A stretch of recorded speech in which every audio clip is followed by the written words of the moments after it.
नमस्कार, प्रणाम, सलाम, सत श्री अकाल। मैं हूं शशिकांत और आप देख रहे हैं आइडियलाइज न्यूज के विशेष कार्यक्रम मेरा गांव मेरा अस्तित्व। जैसा कि आप सभी को पता है कि मेरा गांव मेरा अस्तित्व के अंतर्गत ऐसी चीज़ों को मैं दिखाता हूं जो विलुप्त हो रहा है, जो आज के बच्चे उससे अवगत नहीं हो पाते हैं। तो आज आपको कैमरा में दिख रहा होगा खपरेल का घर। ये खपरेल का घर जो है विलुप्त होता घर है। अब शहर में खपरा कहाँ देखने को मिलता, खपरेल कहाँ देखने को मिलता। लोग शौकिया रखे हुए हैं और आज यह विलुप्त हो रहा है। हालांकि ये खपरेल का घर सिर्फ शौकिया नहीं होता था उस समय में। घर को अगर आप देखें तो घर को ठंडा रखने में बहुत सहायक सिद्ध होता है। अगर आप देखें तो ये खपरा रोजगार का भी एक साधन है। यह रोजगार देता था विशेष वर्ग को, खास करके कुम्हार वर्गों को यह जो है रोजगार देता था और सभी रोजगार छीनता नज़र आ रहा है। यह खपरा विलुप्त होता नज़र आ रहा है। आपको बता दें कि नेचुरली कूल एंड वार्म की एहसास करवाते थे यह खपरा। आपको यह भी बता दें कि यह बहुत ही सस्ता यानी अफोर्डेबल एंड एसेसेबल दोनों होता था ये। और protection from rain it is the यह जो है पहला प्राथमिकता था कि ये हमें बारिश से बचाती थी। और जो है ये ट्रेडिशनल एंड कल्चर सिग्निफिकेशन है, ये पारंपरिक और सांस्कृतिक महत्व। स्थानीय रोजगार, जैसा कि हमने कहा कि एक वर्ग विशेष वर्ग कुम्हार वर्ग को रोजगार मिलता था और आज के समय में इसकी स्थिति बहुत ही बदतर हो गई है। अब लोग जो है इसको भूलने लगे हैं। तो हमारे बीच ग्रामीण है, इनसे जानते हैं कि सर क्या महत्व रहा है ये खपरेल के घर का। देखिए, सबसे पहले तो खपरेल का जो भी घर है और कहीं 5 मंजिला मकान हो, लेकिन देखने में सुंदरता के लिए तो खपरेल आता है जी।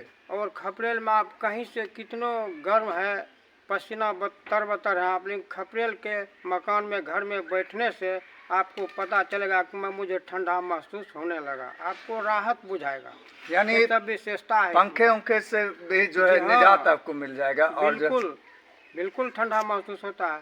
पंखा हो या ना हो, अगर आप खपरेल में बैठ गए तो स्वतः आपको आरामदेह बुझाएगा। बिल्कुल ठंडक में है, कहीं परेशानी नहीं होगा, कहीं परेशानी नहीं है। और इसमें सुंदरता भी है। अगर खपरेल का घर में सब तरह से उसका हर व्यवस्था सही हो तो मकान को मौत करता है, सुंदरता में भी अच्छा है। और सर लेकिन आज यह जो है खत्म हो रहा है, ये संस्कृति खत्म हो रही है। लोग तो धड़ल्ले मकान पर उतर गए हैं। खपरेल को फूस घर को तो सोचते हैं लोग क्या बनाएंगे।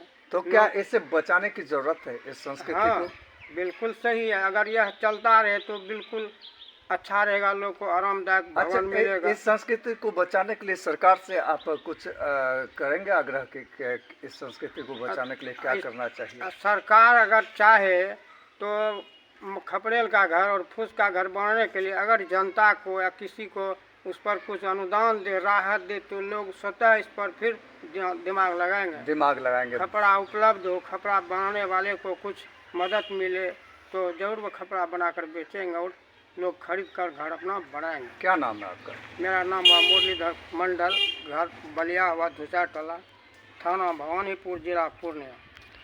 ये आप देख रहे थे कि इनका क्या कुछ कहना था। और हमारे बीच और भी ग्रामीण है। की बात है, बहुत अच्छा बात है, होना भी चाहिए। जब आप बैठिएगा तो बहुत रिलैक्स महसूस होंगे शरीर में। यानी फिर से खपरा को बढ़ावा देना चाहिए। हाँ, ये तो होना चाहिए जी। आपको बता दें कि अभी मैं भवानीपुर पूर्णिया के भवानीपुर में हूं और भवानीपुर का यह बलिया गांव है। और सबसे बड़ी बात यह है कि ये माननीय विधायक कलाधर मंडल जी का घर है, जो अब नव निर्वाचित होकर कभी अभी आए हैं और एनडीए के ये विधायक हैं। और इनके घर में यह देखने को मिल रहा है, तो इसका मतलब है कि संस्कृति को बरकरार रखने की स्थिति इनके दिल में अब भी जीवित है। अब देखना ये होगा कि यह संस्कृति सिर्फ इनके घर तक ही सिमट करके रह जाती है या फिर आने वाले पीढ़ी भी इनसे अवगत हो पाएंगे। क्या सरकार इन संस्कृति को बढ़ावा देने के लिए कुछ करेगी? फिलहाल आप बने रहे आइडियलाइज न्यूज़ के साथ। इसी के साथ मैं शशिकांत तमाम शुद्ध दर्शक को प्रणाम करता हूँ, सलाम करता हूँ, सत श्री अकाल करता हूँ। जय हिंद, जय भारत।